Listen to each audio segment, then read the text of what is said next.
uma máscara de ossos humanos, encontrada no rosto de um cadáver não reclamado. Ninguém quis saber, ninguém, exceto Gilberto. E foi aí que tudo começou a dar muito errado. Você já parou para pensar o que acontece com os corpos que ninguém reclama no cemitério? Aquelas pessoas que morreram sem família, sem ninguém para assinar o papel, sem ninguém para chorar. Eles ficam lá por um tempo e depois são exumados. Os ossos vão pro ossário, as roupas, os pertences, tudo vai junto. Mas e se junto com esses ossos viesse algo que não deveria ter sido tocado por ninguém?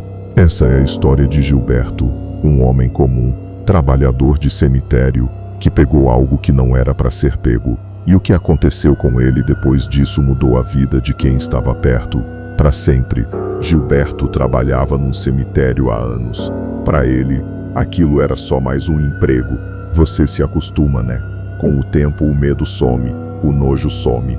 Aquilo vira rotina, corpo aqui, caixão ali, ossada acolá. Naquele dia específico, a equipe foi fazer a exumação de um cadáver não reclamado. Nada fora do normal até aí, mas quando eles abriram o caixão, viram que o corpo estava com uma máscara no rosto. Não era uma máscara de plástico, de festa, de carnaval. Era uma máscara feita de ossos, ossos pequenos, organizados com cuidado, presos juntos de um jeito que alguém claramente fez de propósito. Aquilo tinha sido colocado ali com uma intenção. A equipe olhou, fez cara de nojo, falou, que coisa estranha, e jogou tudo junto com o resto dos ossos que iam pro ossário. Ninguém quis guardar, ninguém quis investigar.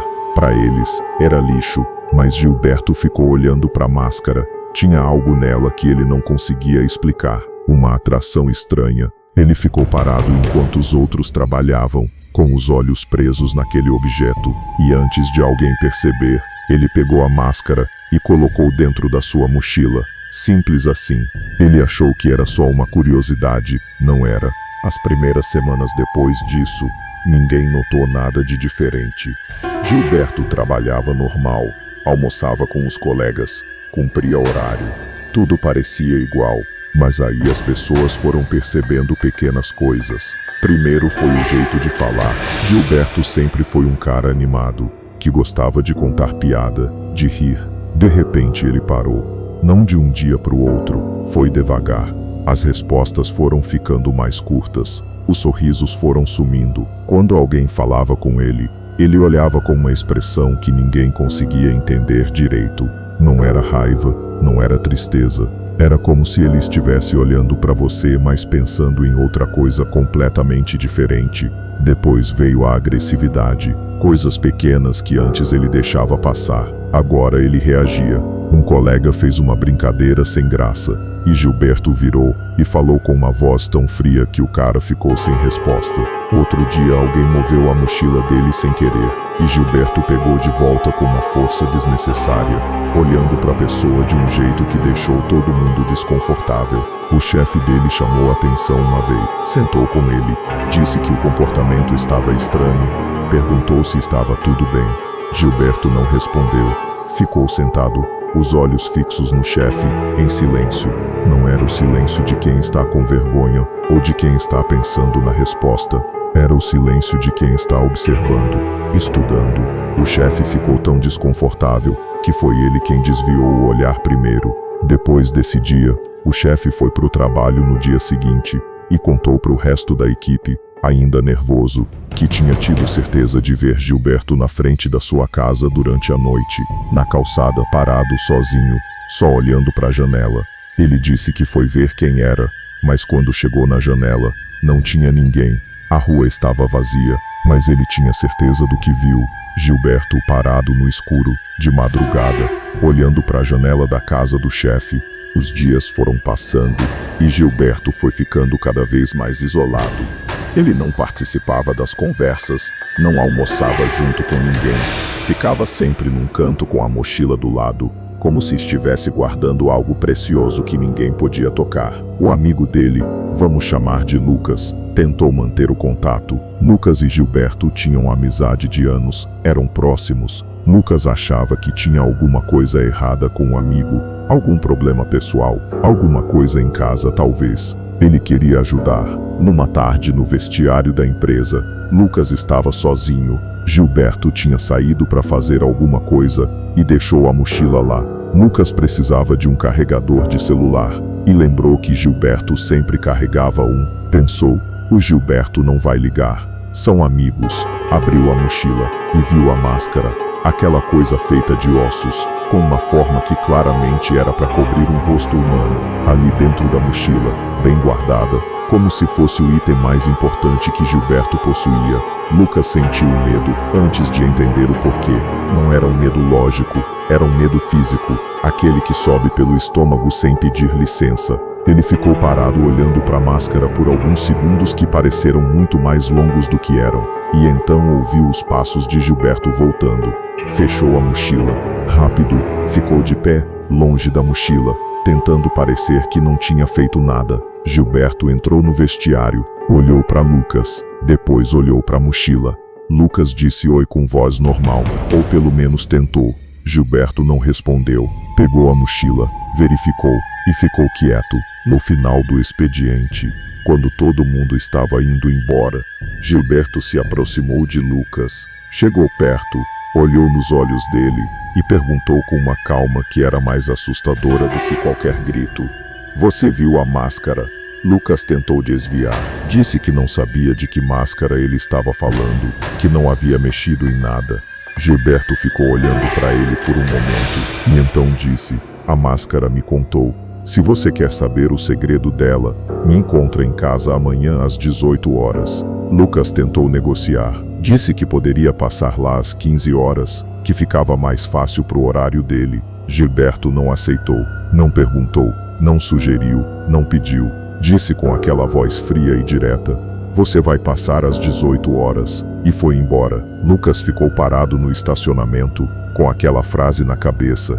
A máscara me contou.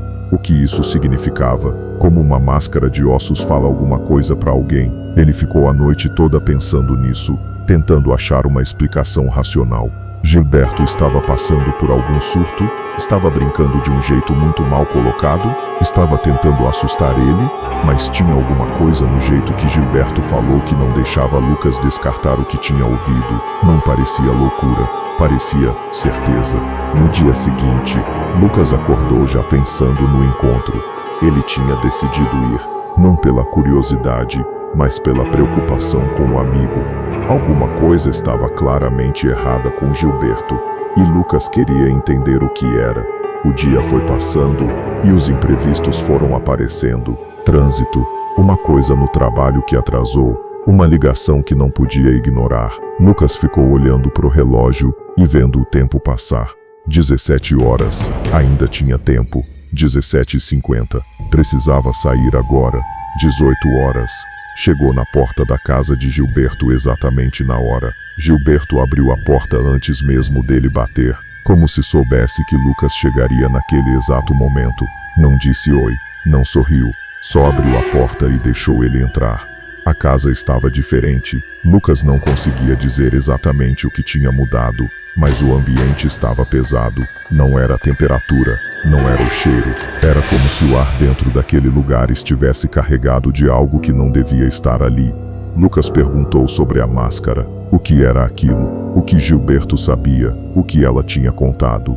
Gilberto olhou para ele e disse: "Eu não vou te contar." Lucas abriu a boca para responder, mas Gilberto continuou: "Quem vai te contar é ela." E antes que Lucas pudesse reagir, Gilberto pegou a máscara de ossos e colocou no rosto do amigo. O que aconteceu a seguir Lucas nunca conseguiu descrever direito para ninguém, porque as palavras não dão conta de explicar. Ele viu o inferno, não de longe, não como uma imagem ou um sonho. Ele estava lá, o calor, o barulho, as sombras que se moviam de um jeito que não fazia sentido. Formas que pareciam humanas, mas que claramente não eram mais. Uma escuridão que tinha textura, tinha presença, tinha consciência, e no meio de tudo aquilo ele entendeu. A máscara não era uma peça aleatória, ela tinha uma dona, uma mulher que tinha vivido fazendo magia. Não a magia que as pessoas romantizam, com flores e velas e boas intenções. Magia pesada, magia que machuca, magia que destrói. Ela fazia qualquer trabalho, não importava quem ia ser afetado, homem, mulher, criança. Ela fazia porque podia, porque tinha o poder, e porque alguém pagava. Ela passou décadas assim. E quando chegou o momento da morte, ela sabia exatamente para onde ia. Ela não tinha como escapar da consequência do que tinha feito, mas ela também não era o tipo de pessoa que aceita a derrota sem tentar uma última jogada. Então ela fez o último feitiço da vida dela. Colocou toda a sua força, todo o conhecimento que tinha acumulado em anos praticando aquela magia escura, dentro de uma máscara feita de ossos, e pediu para a família que a enterrasse com ela, não por memória, não por tradição. A máscara tinha uma função específica. Ela ia permitir que a feiticeira atravessasse o inferno sem ser vista pelos demônios. Uma máscara de invisibilidade, feita de magia antiga, alimentada com a força de uma vida inteira de trabalhos que machucaram pessoas inocentes. No inferno, quem a usasse podia caminhar entre os demônios sem ser notado. A máscara carregava a energia de tudo aquilo, e os demônios reconheciam essa energia como sendo uma deles. Era proteção. Lucas entendeu tudo isso enquanto estava com a máscara no rosto, não como se alguém tivesse explicado, mas como se o conhecimento tivesse entrado diretamente nele, sem pedir permissão. E depois ele viu o espírito da feiticeira. Ela estava no inferno, usando a máscara, caminhando entre as sombras sem ser tocada. Os demônios passavam do lado dela sem perceber. Ela tinha conseguido, mas ela estava presa lá, porque a máscara só protegia quem a usava, não tirava ninguém de onde estava. Ela só podia caminhar pelo inferno sem sofrer, mas não podia sair, e o espírito estava esperando Gilberto. Lucas arrancou a máscara do rosto. Ele estava suado, trêmulo, com o coração batendo de um jeito que parecia que ia sair do peito. Olhou para Gilberto, que estava parado na frente dele com aquela expressão vazia de sempre, só observando. Lucas não falou nada, pegou as coisas e foi embora. No dia seguinte, ele pediu demissão, não explicou o motivo, não contou para ninguém o que tinha visto, assinou os papéis, pegou o que era dele e foi embora. Nunca mais voltou ao cemitério, nunca mais ligou para Gilberto. Dizem que ele mudou de cidade. Alguns dizem que mudou de país. Ninguém sabe onde ele está hoje. E Gilberto continua lá, trabalha no cemitério, faz o expediente, vai para casa. Mas quem ainda tem contato com ele diz que ele fala, não com as pessoas, não muito.